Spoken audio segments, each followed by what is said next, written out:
Hello friends, स्वागत है आप सभी का हमारे यूट्यूब चैनल द एजुकेशन वे पर। आज हम इस वीडियो में मॉडर्न हिस्ट्री से रिलेटेड टॉपिक करेंगे, जिसमें जो आज का हमारा टॉपिक है वो है बंगाल पर अंग्रेजों का अधिकार। इस पे हम देखेंगे कि अंग्रेजों ने बंगाल पर किस तरह से अधिकार किया और उनकी मंशा क्या रही थी बंगाल पे अधिकार करने की। तो चलिए शुरू करते हैं। जो आज का हमारा वीडियो है वो है बंगाल में अंग्रेजों का जो अधिकार होता है उसके बारे में हम चर्चा करेंगे। उससे पहले हम ये जान लेते हैं कि ये मुगल शासन जो उस टाइम चल रहा था उसके अधीन बंगाल एक सूबा हुआ करता था, और बंगाल का जो नवाब होता था वो बिहार और उड़ीसा का जो शासक होता था वो होता था। तो 18वीं सदी में बंगाल से यूरोप को कच्चे माल का जो आयात किया जाता था, तो उसमें जैसे सोडा, काली मिर्च, चीनी, रेशम, सूती कपड़ा आदि उसका निर्यात किया जाता था। और ब्रिटेन को जितना भी एशिया से निर्यात होता था उसका लगभग 60% जो है वो यहीं से किया जाता था, बंगाल से किया जाता था। यही कारण था कि जो अंग्रेज थे उसकी रुचि जो है इस प्रदेश में बंगाल के क्षेत्र में बढ़ती गई, और उसने यहाँ पे अपना सत्ता स्थापित करने की साजिश की। उसकी मंशा थी यहाँ पे अपना साम्राज्य विस्तार करना, साम्राज्य स्थापित करना।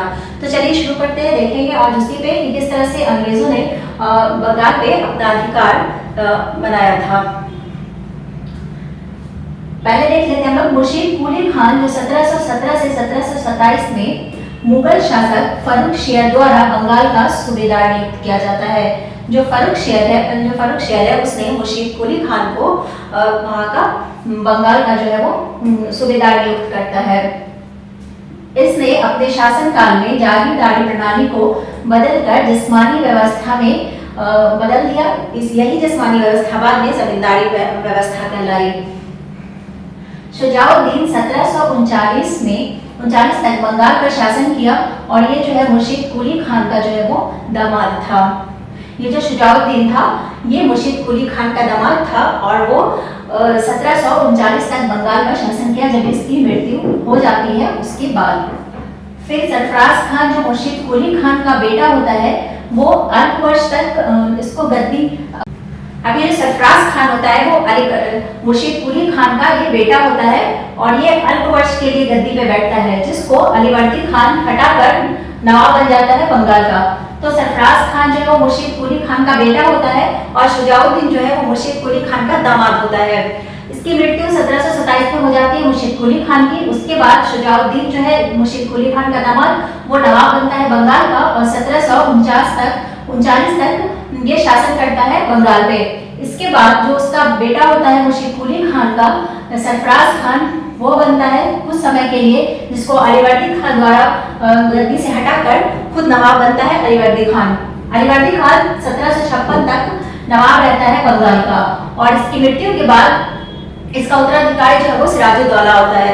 दरअसल होता यह है कि ये जो अलीवर्दी खान है इसको कोई पुत्र नहीं होता है, इसके पास 3 बेटी होती है, और उसी में से किसी एक को उत्तराधिकारी चुना जाता है, जिसके लिए काफी विरोध होते हैं घर में। और उनकी एक बेटी जो होती है घसीटन, उनके द्वारा साजिश की जाती है और षड्यंत्र रचे जाते हैं सिराजुद्दौला के खिलाफ, क्योंकि वो चाहती थी कि जो उनका बेटा है वो बने उत्तराधिकारी, लेकिन उत्तराधिकारी जो है वो सिराजुद्दौला को बनाया जाता है। और सिराजुद्दौला के खिलाफ अपने ही लोगों ने षड्यंत्र रचा, जिसका सामना इन्हें करना पड़ा, और लास्ट में इनकी मृत्यु भी हो जाती है। तो सिराजुद्दौला जो है वो 1756 में बंगाल का नवाब बनता है। अंग्रेजों और सिराजुद्दौला के मध्य विवाद का वास्तविक कारण जो है वो अंग्रेज द्वारा बंगाल में अपनी स्थिति और प्रभाव को सुदृढ़ करने के संबंधित उनके प्रयास थे। जब सिराजुद्दौला नवाब बनता है तो अंग्रेज से और उनके बीच में काफी विरोध होता है, काफी विवाद होता है। और विवाद यही था कि अंग्रेज जो है वो बंगाल में अपना अधिकार स्थापित करना चाहते थे, अपनी स्थिति बनाए रखना चाहते थे, और सिराजुद्दौला चाहते थे कि वो अंग्रेज जो है वो उनके हिसाब से रहे और काम करे। अंग्रेज जो है उनकी बात मानने से इनकार करता है, और इसी के वजह से विवाद जो है वो दोनों के बीच बना रहता है। अंग्रेजों ने सिराजुद्दौला की आंतरिक कमजोरी का लाभ उठाया तथा उसने कलकत्ता में किलेबंदी करनी शुरू कर दी। जो अंग्रेज है वो क्या करता है कि कलकत्ता में किलाबंदी करना शुरू कर देता है, और उसे पता रहता है कि सिराजुद्दौला के अपने ही उनके खिलाफ षड्यंत्र रच रहे हैं, और यही आंतरिक कमजोरी जो है वो अंग्रेजों को पता चलती है, और इसी का फायदा उठाकर अंग्रेज किलेबंदी करना शुरू कर देते हैं। और जब सिराजुद्दौला इसका विरोध करते हैं, अंग्रेजों को मना करते हैं किलाबंदी नहीं करने के लिए, तो अंग्रेज जो है उनकी बात मानने से साफ साफ इनकार कर देता है। सिराजुद्दौला ने इसका विरोध किया और अंग्रेज को किलेबंदी करने से मना किया, किंतु अंग्रेज ने आदेश मानने से इनकार कर दिया। जो अंग्रेज थे वो सिराजुद्दौला की बात को मानने से इनकार कर देता है और किलाबंदी जारी रखता है। सिराजुद्दौला ने अंग्रेजों के विरुद्ध युद्ध छेड़ दिया और पहले कासिम बाजार, फिर 20 जून 1756 को फोर्ट विलियम पर कब्जा कर लिया और अंग्रेज फुल्टा द्वीप पर भाग गए। तो सिराजुद्दौला जो क्या है, अंग्रेजों के विरुद्ध जो है वो युद्ध छेड़ देते हैं और इस युद्ध में पहले तो कासिम बाजार और फिर फोर्ट विलियम पर सिराजुद्दौला कब्जा कर लेते हैं और जो अंग्रेज जो है वो फुल्टा द्वीप पर भाग जाते हैं। यहाँ पे ये सिराजुद्दौला वो जीत जाता है और इसके बाद जो अंग्रेज है वो फुल्टा द्वीप पे भाग जाते हैं। उसके बाद क्या होता है, इस किले के एक काल कोठरी में अंग्रेज को कैदी बनाकर डाल दिया गया।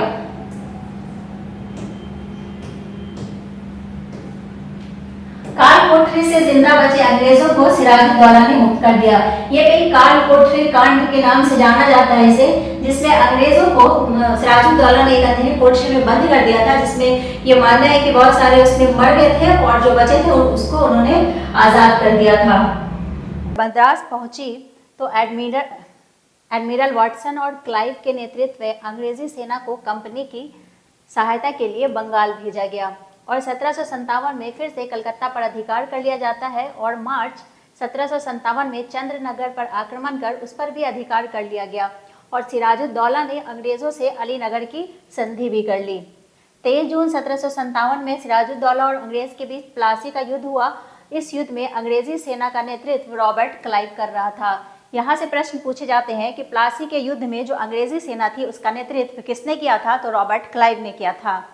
और जो सिराजुद्दौला की सेना थी उसका नेतृत्व जो है वो मीर जाफर कर रहा था। तो यहाँ से भी प्रश्न आते हैं कि जो सिराजुद्दौला की सेना थी उसका नेतृत्व किसने किया था प्लासी के युद्ध में, तो ये मीर जाफर ने किया था। सिराजुद्दौला जान बचाकर भागा और मीर जाफर के बेटे मीरन के हाथ मारा गया। जो मीर जाफर था वो सिराजुद्दौला के खिलाफ जो है वो षड्यंत्र करता है, जो युद्ध जो होता है प्लासी का उसमें, और वो ज़्यादा सेना को उतारता नहीं है, जिसके कारण होता है कि अंग्रेज जीत जाते हैं और सिराजुद्दौला जब जान बचाकर भाग रहा होता है तो मीर जाफर के बेटे मीरन के हाथ वो मारा जाता है। तो ये था बंगाल पर अंग्रेजों के अधिकार का फर्स्ट पार्ट। यहाँ पे सिराजुद्दौला की मृत्यु हो जाती है और इसके अगले पार्ट में हम देखेंगे कि कैसे अंग्रेजों ने सिराजुद्दौला की मृत्यु के बाद मीर जाफर को बंगाल का नवाब बनाता है और कैसे उससे अधिकार प्राप्त करते हैं। तो आज के लिए बस इतना ही, मिलते हैं नेक्स्ट वीडियो में इसके आगे के टॉपिक के साथ। जब तक के लिए धन्यवाद।